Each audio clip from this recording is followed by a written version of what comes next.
আসসালামু আলাইকুম দেশবাসী, আমি ভালো আছি। মানুষ কিন্তু আমি লাগিয়েছি মানুষত্বর ফাঁসি। ফিলিস্তিনে মরছে হাজার হাজার শিশু, তাদেরকে নিয়ে আমি বলতে চাই কিছু। চারিদিকের বাতাসে মৃত্যুর ঘ্রাণ, কেমনে শুয়ে থাকে ঘরে, নাই কি একটু জ্ঞান?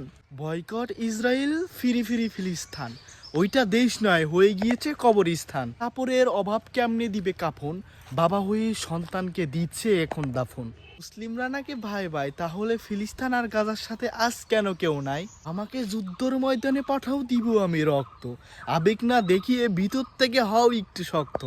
তাদের আত্মনাদ দেখে কেঁপে ওঠে কলিজা ফ্যাপসা, তাদের দুহাই দিয়ে বাঙালিরা করছে এখন ব্যবসা। উদাত্ত শিশু মুখে নাই খাবার, তাদের জন্য কিছু করুন বলছি আমি আবার।